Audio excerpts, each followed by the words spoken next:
பாடத்தை மட்டும் ஸ்பெசிஃபிக்காக உங்களுக்கு தேர்வை வைக்கிறோம்.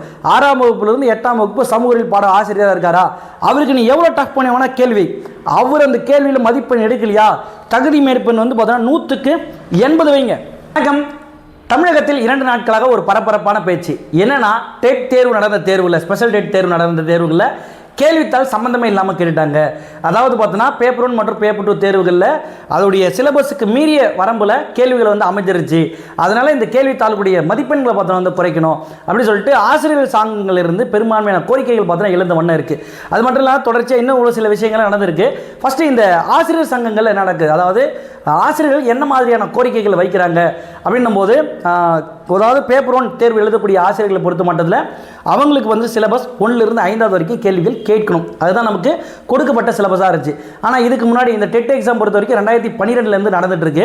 இந்த டெட் எக்ஸாமில் என்ன சொல்லியிருக்காங்கன்னா 1லேருந்து 5 வரைக்கும் தான் சொல்லியிருப்பாங்க. ஆனால் கேள்வி தரம் எப்படி இருக்குன்னா 6லிருந்து 8வது வரைக்கும் பேப்பர் 1 எழுதக்கூடிய நபர்களுக்கு கேள்வித்தாள் இதற்கு முன்னாடியே பார்த்தீங்கன்னா அமைந்திருக்கு. அதே போல் பேப்பர் 2 நபர் எழுதக்கூடிய, அதாவது 6லிருந்து 8ஆம் வகுப்பு எடுக்கக்கூடிய ஆசிரியர்களுக்கு நடத்தக்கூடிய தேர்வில் 9, 10ஆம் வகுப்பு கேள்விகளும் இடம்பெற்றிருக்கு. இதெல்லாம் வந்து இதற்கு முன்னாடி இருந்த கேள்விகளாக இருந்துச்சு. அது மட்டும் இல்லாமல் கேள்விகள் பொறுத்த வரைக்கும் 1, 2, அதாவது ஒரு கேள்வி அப்படியே பதில், அது மாதிரி தான் இருக்கும். ஆனால் இந்த ஆண்டு கேள்வித்தாள் அமைக்கும் போது டிஎன்பிஎஸ்சி குரூப் 1 லெவலில் பார்த்தீங்கன்னா வந்து அமைச்சிருக்கீங்க. கூற்று, காரணம், அதற்கான சரியான விளக்கம் அப்படின்னு சொல்லிட்டு பார்த்தீங்கன்னா பல்வேறு விஷயங்களை புதிய வகையில் பார்த்தீங்கன்னா அணுகிற மாதிரி வந்து கொடுத்துருக்கீங்க. இது பார்த்தீங்கன்னா எங்களுக்கு ஒரு புது விதமான அனுபவமாக இருக்குது. இதுக்கு முதல்ல நீங்கள் இந்த மாதிரி ஒரு ஸ்பெஷல் டெட் வைக்க போகிறோன்னா அதுக்கான ஒரு மாடல் கொஸ்டின் அப்படியே எங்களுக்கு கொடுத்துருக்கணும். அந்த மாதிரி மாடல் கொஸ்டின் அப்படி எதுவும் நீங்கள் எங்களுக்கு கொடுக்கல. திடீர்னு வந்து இது மாதிரி ஒரு புதுசாக ஒரு அழுத்தும் போது எங்களால் சுத்தமாக முடியவே இல்லை. அதனால் வந்து எங்களுக்கு மதிப்பெண் வந்து குறைக்கணும் அப்படின்னு சொல்லிட்டு ஆசிரியர்கள் முழுக்க வந்து கோரிக்கை வைக்கிறாங்க. அப்போ ஆசிரியர்கள் கேட்க கோரிக்கை வந்து நியாயமானதா அப்படின்னு சொல்லிட்டு பார்க்கும்போது எவ்வளோ கேள்விகள் பார்த்தோன்னா வந்து வெளியிலிருந்து கேட்டிருக்காங்க அப்படின்னு சொல்லிட்டு பார்க்கணும். முதல்ல வந்து இன்றைக்கி வந்து கட் ஆஃப் மதிப்பெண் வந்து எவ்வளோ சொல்லியிருக்காங்கன்னா 75 மதிப்பெண் எடுத்தால் வந்து கட் ஆஃப் வந்து ஓகே. நீங்கள் வந்து பார்த்தோன்னா நீங்கள் அந்த தகுதிகளை பார்த்தோன்னா, அதாவது பொது பிரிவாக இருந்தால் 90 கேள்விகள், பிசி எம்பிசியாக இருந்தோம்னா 75 கேள்விகள், எஸ்சி பிரிவு எஸ்சி மற்றும் எஸ்டி நபர்களாக இருந்தாங்கன்னா 60 கேள்விகள் எடுத்தால் போதுன்ற லெவலில் தான் இன்றைக்கி பார்த்தோன்னா வந்து தகுதி மதிப்பெண் இருக்குது. இதை விட வந்து பார்த்தோன்னா மதிப்பெண் குறைக்கணும் அப்படின்னு சொல்லிட்டு ஆசிரியர்களுக்கு வந்து பார்த்தோன்னா கோரிக்கை வந்து வச்சுருக்காங்க. ரீசன் இவங்க சொல்லக்கூடிய விஷயம் என்னவாக இருக்குன்னா, கேள்விகள் பார்த்தோன்னா வந்து தன்னுடைய வரம்பை மீறி பார்த்தோன்னா அமைஞ்சிருக்கு அப்படின்னு சொல்லிட்டு கேள்விகள் வச்சுருக்காங்க.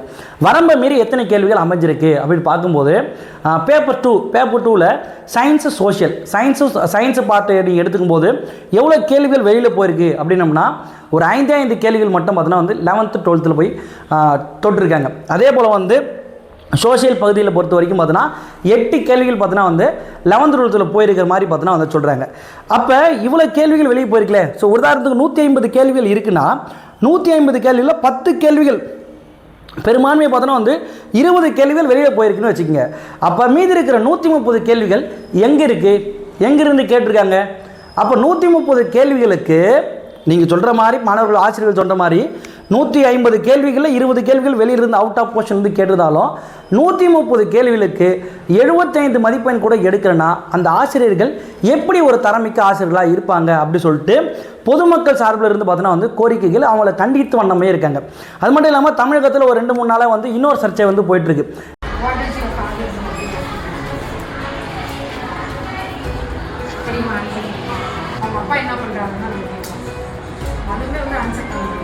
என்னன்னா வந்து நம்முடைய அமைச்சர் கீர்த்தனா என்ன பண்ணியிருக்காங்க, ஒரு பள்ளிக்கு ஆய்வு போயிருக்காங்க. அப்படி ஆய்வு போகும்போது ஒரு 8ஆம் வகுப்பு மாணவர்களை பார்த்து உங்கள் ஆசிரியர் வந்து உங்கள் தந்தை வந்து என்ன ஒர்க் பண்ணுறாங்க, what is your father occupation சொல்லிட்டு வந்து கேட்டிருக்காங்க. அப்படி கேட்கும்போது அந்த மாணவி என்ன பண்ணியிருக்காங்க, எழுந்து அதுக்கு பதில் சொல்ல முடியாமல் பார்த்தோன்னா திணறிருக்காங்க. அப்போ நம்முடைய கல்வி தரம், அதாவது அந்த மல்லி மாணவி ஒரு பானை சோற்றுக்கு ஒரு சோறு பதம் பண்ணுற மாதிரி தான் நம்மளுடைய தமிழ். இதுக்கு பார்த்தோன்னா பல்வேறு அரசியல் கட்சிகள் பார்த்தோன்னா வந்து நம்ம அமைச்சரை பார்த்தோன்னா வந்து தாக்கியிருக்காங்க. இவங்க ரீல்ஸ் மோகத்தினால வந்து பண்ணுறாங்க, இவங்க வந்து ஃபுல் அண்ட் ஃபுல் பார்த்தோன்னா ரீல்ஸுக்காக பண்ணுறாங்க. முதல்ல நமக்கு எல்லோரும் வந்து நம்ம இருக்கிற உண்மையான ரியாலிட்டி வந்து பேசணும். இன்றைக்கி இருக்கிற சூழ்நிலையில் நமக்கு காமராஜர் நம்ம கல்வி கொடுத்தார். ஒவ்வொரு பகுதியில் 3 கிலோமீட்டரில் இந்த பள்ளி தொடக்க பள்ளியாக இருக்கணும், 5 கிலோமீட்டர் நடுநிலை பள்ளி இருக்கணும் அப்படின்னு சொல்லிட்டு பார்த்தோன்னா ஒரு வரிசையாக பார்த்தோன்னா நமக்கு அமைச்சு பள்ளி வேலை நாட்கள் 180லேருந்து 200 நாட்களாக உயர்த்தி நமக்கு பள்ளி இப்படி இருக்கணும் அப்படி இருக்கணும்னு சொல்லிட்டு நம்ம அந்த ஆதி காலத்தில் நம்ம தாத்தா பாட்டெல்லாம் படிக்கணுன்றதுக்காக ஏற்படுத்தி கொடுத்த அமைப்பை இன்றைக்கி எந்த அளவுக்கு 75 ஆளுகாலம் பார்த்தோன்னா வந்து ஒரு சிறப்பு மிக்க வந்து பார்த்தோன்னா ஆட்சிகள் நடந்துருச்சுன்னு சொல்லிட்டு பார்த்தோன்னா சொன்னாங்க. ஆனால் இன்றைக்கி நம்ம கல்வித்தரம் நம்ம மும்மொழி கல்வி வேண்டாம் அப்படின்னு சொல்லிட்டு நம்ம சொல்லும்போது அப்போ தான் தெரிஞ்சு நமக்கு அப்போ நம்ம இருமொழி கொள்கையே நம்ம ஒன்று வந்து சிறப்பு மிக்கலை. இன்றைக்கி ஒவ்வொரு அரசு பள்ளி மாணவர் நான் தப்பாக சொல்லணும்னு சொல்லிட்டு நம்ம இந்த விஷயத்தை நம்ம சொல்ல உண்மையான ரியாலிட்டி இது ஒவ்வொரு மனசை இந்த வீடியோ பார்க்குற ஒவ்வொரு மனசாட்சி உள்ள நபர்களும் சொல்லுங்கள். ஒவ்வொரு இன்றைக்கி அரசு பள்ளியில் ஏன் வந்து பார்த்தோன்னா மாணவர்களை சேர்க்க மாட்டாங்க? இன்றைக்கி வந்து அரசு பள்ளியில் இருக்கிற இந்த வீடியோ பார்க்குற நபர்கள் பெரும்பான்மையான பார்த்தோன்னா வந்து ஆசிரியர்கள் தான் இருப்பாங்க. அவங்க கேன்வாஸ் பண்ணுறதுக்கு ஸ்கூலுக்கு போகிறாங்க. அதாவது ஒவ்வொரு பகுதியும் போய் வந்து மாணவர்களை சேர்க்கணும்னு சொல்லிட்டு சேர்க்குறாங்க. ஏன் வந்து நம்ம பள்ளிகளில் வந்து மாணவர்களை சேர்க்க மாட்டுறாங்க? காரணம் சொல்லுங்கள். தமிழகத்தில் உலகத்திலேயே பார்த்தோன்னா வந்து அதிக அளவிலான திட்டங்கள் பள்ளி மாணவர்களுக்கு கொண்டு வர சேர்த்தோம் நம்மால் தான் நம்ம இதுவில் தான் அதிக அதாவது இந்தியாவிலேயே பார்த்தோன்னா வந்து அதிக அளவில் சம்பளம் கொடுக்கக்கூடிய அதாவது பள்ளிக்கல்வித்துறை பொறுத்த வரைக்கும் பார்த்தோன்னா ஒரு ஆண்டுக்கு வந்து 60,000 கோடி ரூபா பார்த்தோன்னா நமக்கு வந்து ஒதுக்குறாங்க. இந்த 60,000 கோடி ரூபாயில் ஏறத்தாழ 38,000 கோடி ரூபா வந்து ஆசிரியர்களுக்கு சம்பளமே பார்த்தோன்னா வந்து கொடுக்குறாங்க. இவ்வளவு சம்பளம் கொடுத்து தரமிக்க ஆசிரியர்கள் வச்சுருக்கோம். ஒரு 8ஆம் வகுப்பு மாணவி கிட்ட what is your father occupation அப்படின்னு சொல்லிட்டு கேட்கும்போது நம்முடைய அரசு பள்ளி மாணவர்கிட்ட கேட்கும்போது அந்த மாணவருக்கு தெரியல அப்படின்றது பார்த்தோன்னா இது வந்து அந்த பாப்பாவை வந்து அசிங்கப்படுத்துகிற விஷயம் கிடையாது. நம்முடைய தமிழகத்தில் இருந்த மொத்த கல்வியோட நிறன் அதாவது அரசு பள்ளியோட கல்வி திறனை பார்த்தோன்னா முழுக்க பார்த்தோன்னா வந்து ஒரு அசிங்கப்படுத்துகிற நிகழ்ச்சியாக தான் இருக்குது. இது என்ன சார் அசிங்கப்படுத்திட்டாங்க அப்படின்னா, ஆமாம் நம்முடைய மாணவர்கள் பொறுத்த வரைக்கும் கல்வி பார்த்தோன்னா எந்த அளவுக்கு பின்தங்கி இருக்காங்கன்றத ஒரு புரிய வச்சுருக்காங்க. மொத்தமே இருக்காது. இப்போ இதுவே வந்து ஒரு 5ஆம் வகுப்பு மாணவன் ஒரு ப்ரைவேட் ஸ்கூல் பசங்களை கூப்பிட்டு கேளுங்களேன், இந்த விஷயத்துக்கு பதில் சொல்லுவாங்க. இப்போ எல்லாரும் கொந்தளிக்கிற விஷயம் என்னன்னா, அந்த பாப்பாவை வந்து பார்த்தோன்னா அசிங்கப்படுத்துறாங்க. சார் முதல்ல புரிஞ்சுக்கிங்க சார், நீங்கள் பாப்பாவை அசிங்கப்படுத்தலை சார், நம்முடைய கல்வித்திறனை வெளியே தந்து காமிச்சிருக்காங்க. இதுக்கு வெக்கப்பட வேண்டியது யார் தெரியுங்களா? அந்த பள்ளியில் இருக்கிற ஆங்கில ஆசிரியர். அந்த ஆசிரியர் பொறுத்த வரைக்கும் நான் உனக்கு சொல்லி கொடுத்துருக்கேன், நீ சொல்லி அந்த அளவுக்கு தைரியம் கூட சொல்லி கொடுக்காம என்ன வந்து மாணவர்களை வந்து படிக்க வச்சுருக்காங்க. அவங்களுக்கு நீங்கள் ப்ரைவேட் ஸ்கூலில் போய் ஒரு ஆசிரியர்கிட்ட கேட்டு பாருங்கள். இன்ற அளவுலாம் பார்த்தோன்னா வந்து நம்முடைய தகுதி தேர்வு எழுதி எவ்வளோ ஆசிரியர்கள் பார்த்தோன்னா வந்து பணியிடம் நீக்கமிக்காமல் இருக்காங்க. என்ன காரணத்துக்காக நியமிக்காமல் இருக்காங்க? ஏற்கனவே பார்த்தோன்னா நம்மளுடைய அரசு ஆசிரியர்கள் நிறையா இருக்காங்க பார்த்தீங்களா? அவங்க பார்த்தோன்னா வந்து பள்ளி மாணவர்களே கிடையாது. ஸ்கூலில் பார்த்தோன்னா வந்து ஒரு நடுநிலை பள்ளி இருக்குதுன்னு வச்சுக்கோங்க. ஒரு 1ஆவதுலேருந்து 8ஆவது வரைக்கும் இருக்கிற பள்ளி இருக்குன்னா அந்த ஸ்கூலில் இருக்கிற மொத்த ஸ்ட்ரென்த்து எவ்வளோ பேர் இருப்பாங்கன்னா ஒரு 100 பேர் 150 பேர் தான் இருப்பாங்க. நான் பெரும்பான்மை சொல்ல. அதாவது இன்றைக்கி இருக்கிற அரசு பள்ளியில் இப்போ எங்கள் ஊருக்கு நீங்கள் ஆரணி அப்படி எடுத்துக்கிட்டே வச்சுங்க. இங்கே ஆரணி இங்கே சுற்று வட்டார பகுதியில் 1ஆவதுலேருந்து 5ஆம் வகுப்பு இருக்கிற ஒரு தொடக்க பள்ளியில் நீங்கள் போய் பார்த்தீங்கன்னா மொத்த ஸ்ட்ரென்த்து அந்த ஸ்கூலில் இருக்கிற ஸ்ட்ரென்த்து எவ்வளோ பேர் இருப்பாங்கன்னா ஒரு 20 பேர் 30 பேர் இருப்பாங்க. 1ஆம் வகுப்புலேருந்து 5ஆம் வகுப்பு எடுக்கக்கூடிய மாணவர்கள் இருப்பாங்க ஒரு பகுதியில். இப்போ எங்கள் ஏரியா இந்த ஏரியா பக்கத்து ஏரியா அப்படின்னும் போது ஒரு 20-30 பேர் தான் இருப்பாங்க. இந்த அரசு இந்த மாணவர்களுக்கு சம்பளம் ஆசிரியர்களுக்கு சம்பளம் எவ்வளோ பார்த்தோன்னா ஏறத்தாழ பார்த்தோன்னா இந்த 20 பசங்களை பார்த்ததுக்கு ஒரு 3 டீச்சர் இருப்பாங்க. அதில் பார்த்தோன்னா ஒரு HM இருப்பாங்க. அந்த HMக்கு பார்த்தோன்னா வந்து 1.25 லட்ச ரூபா சம்பளம் இருக்கும். ஒரு 1.5 லட்ச ரூபா சம்பளம் இருக்கும். அடுத்து அங்கே இருக்கிற ஆசிரியர்கள் பொறுத்த வரைக்கும் என்ன பண்ணியிருப்பாங்கன்னா ஒரு 60,000 70,000 ஒரு 45,000 அப்படின்னு பார்த்தோன்னா இருக்கும். ஆவரேஜாக அவங்களுக்கு சேலரி மட்டும் எவ்வளோ கொடுத்துருப்பாங்க தெரியுங்களா? 2.5 லட்ச ரூபாய்க்கு மேலே வந்து சம்பளம் மட்டுமே கொடுத்துருப்பாங்க.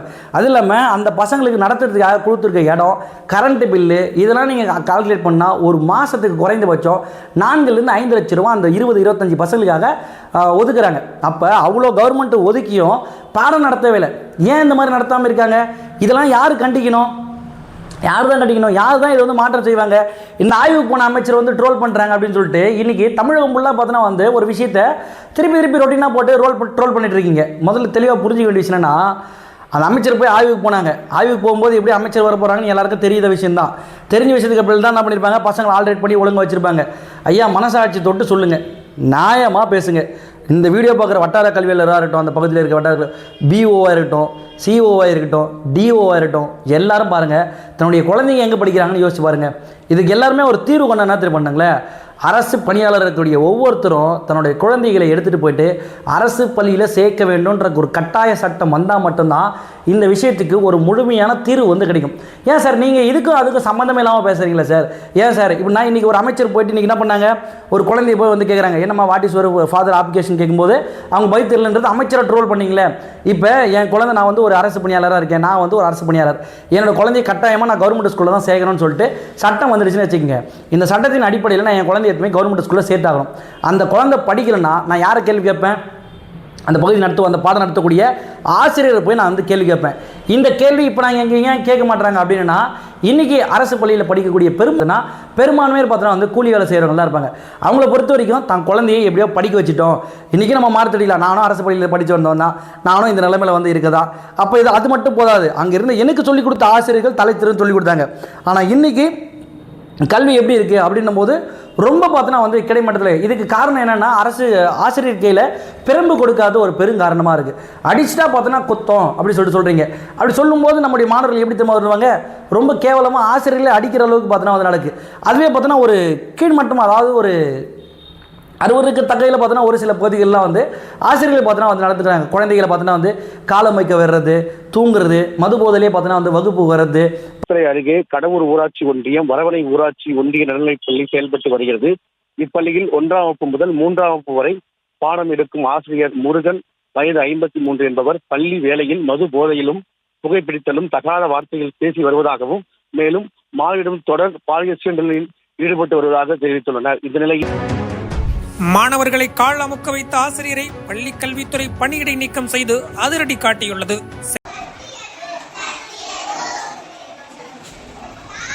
பாடமே எடுக்கிறது இல்லை. நீங்கள் எத்தனை வகுப்பு மாணவர்கள், ஒரு 100 பசங்க படிக்கிறாங்கன்னு வச்சுக்கோங்க. நம்ம ஒரு கவர்மெண்ட் ஸ்கூலில் நான் பார்த்துருக்கேன், நம்ம பகுதியில் போய் பார்த்துருக்கேன். 100 பசங்கள் இருக்க பகுதியில் இருக்கிறது ஒரு 5 ஆசிரியர் இருப்பாங்க. 5 ஆசிரியர் உட்காந்து வெட்டியாக கதை பேசிகிட்டு இருப்பாங்க. இது நீங்கள் என் மேலே கண்டனம் கூட தெரிவிங்க, தப்பு இல்லை, இதுதான் ரியாலிட்டி. நான் பார்த்த வரைக்கும், நான் பகுதி என்னை சுற்றி இருக்கிற பகுதி எல்லாருக்குமே அரசு பள்ளி மாணவர்களை ஊக்குவிக்கிறதுக்காக நான் அப்பப்போ போயிட்டு ஏதாவது ஒரு நிகழ்ச்சி நடத்தி பசங்களை நீங்கள் 1 2 3 சொல்லுங்கள், நீங்கள் அவ்வளோதாங்க நான் எதிர்பார்க்க குழந்தைகிட்ட போய் சொல்ல முடியும். அதுக்கே வந்து பசங்க திணறுவாங்க. 101 சொல்கிறதுக்கு 5ஆம் வகுப்பு மாணவனால முடியல. என்னோட அரசு பள்ளி மாணவர்கள் 101 சொல்ல முடியல. ஒரு 10 திருக்குறள் சொல்லு தம்பி அப்படி சொன்னால் அவனால் சொல்ல முடியல. 10 திருக்குறள் நீங்கள் வந்து காட்டலாம். எல்லாருமே அப்படி கிடையாது தம்பி. அழகா நீங்கள் முதல்ல கேளுங்க. நம்ம குழந்தை, எல்லாரோட குழந்தைக்கும் பள்ளியில் செய்யக்கூடிய ஆசிரியர்கள் குழந்தை பெற்றோர்களுக்கு என்ன ஆசை இருக்குது தெரியுங்களா?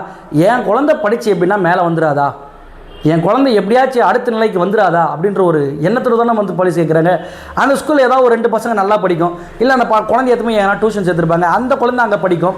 அது இங்கே வந்து பார்த்தோன்னா ஓகே, அந்த 2 குழந்தைய வச்சு பார்த்தோன்னா மேனேஜ் பண்ணி மற்ற விஷயங்கள் எல்லாமே பார்த்தோன்னா அப்படியே வச்சு ஓப்படிச்சு அந்த குழந்தைங்க என்ன பண்ணுறாங்க, அப்படியே அடுத்த நிலைக்கு ஒன்றுக்குமே தெரியாமல் போகிறாங்க. இன்றைக்கி நம்ம மாணவர்கள், என்னோட ஸ்டூடெண்ட் டியூஷன் நடத்துகிறாப்புல, அவர் சொல்லும்போதே சொன்னார், அண்ணே நம்ம பையன் ஒருத்தன் வந்து டியூஷன் வந்து படித்தான், அவன் வந்து 10ஆம் வகுப்பு எக்ஸாமே பொது தேர்வே பார்த்தோன்னா எழுதி வெற்றி பெற்றிருக்கான்.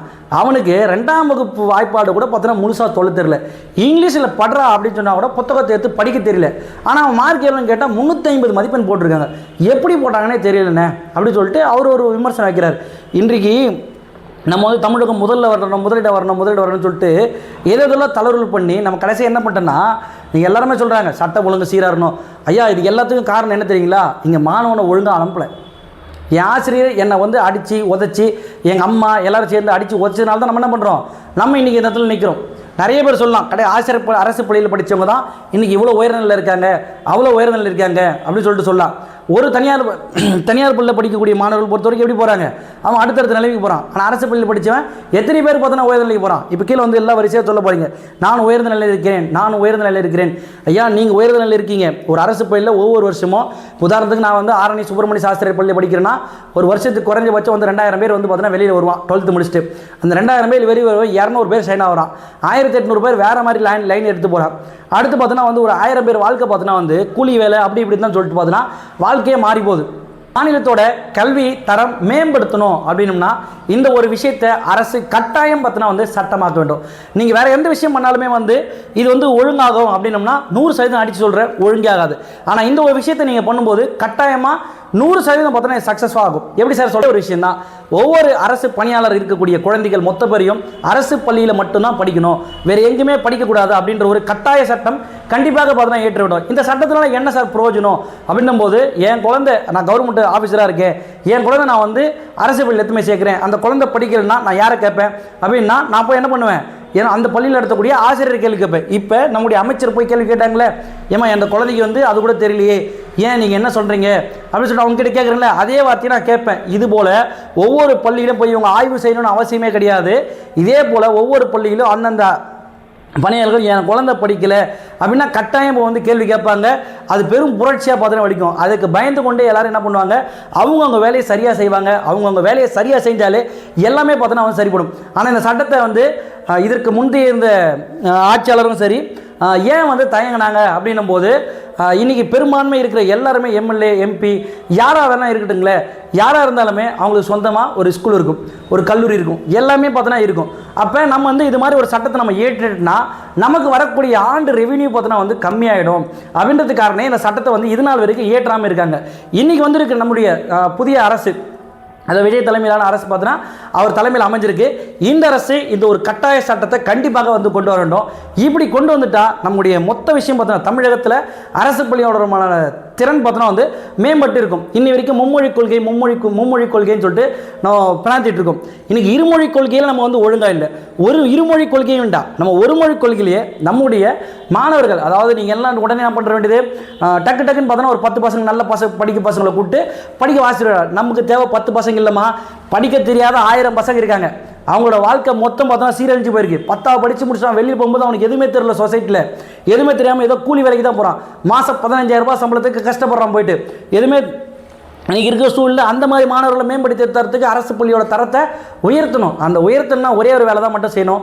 என்னென்னா கட்டாயம் என்ன பண்ணணும், அரசு பள்ளியில் படிக்கக்கூடிய அரசு பணியாளர் இருக்கக்கூடிய ஒவ்வொரு நபரும் கட்டாயமாக அவங்களோட குழந்தைகளை அரசு பள்ளியில் சேர்க்க வேண்டும். இந்த சட்டத்தை கட்டாயம் விஜய் நம்ம செயல்படுத்துகிறாருன்னா இந்த விஷயத்துக்கு பார்த்தோன்னா முற்றுப்புள்ளி வைக்கிற மாதிரி இருக்கும். அது மட்டும் இல்லாமல் இந்த ஆசிரியரோட திறன், அதாவது இப்போ தேர்வு வைக்கிறதுக்கு எங்களுக்கு கஷ்டமாக இருக்குது, எங்களால் தேர்வு எழுத முடியல அப்படின்னு சொல்கிறாங்க பார்த்தீங்களா, அதுக்கெல்லாம் அப்போ அவங்க பயப்படவே மாட்டாங்க. ஏன்னா அந்த பையனுக்கு சொல்லித்தரணும், ஏன்னா நம்மளை கேள்வி கேட்பாங்க அப்படின்ற ஒரே காரணத்துக்காக அவங்க எல்லாருமே படிக்க ஆரம்பிச்சிருவாங்க.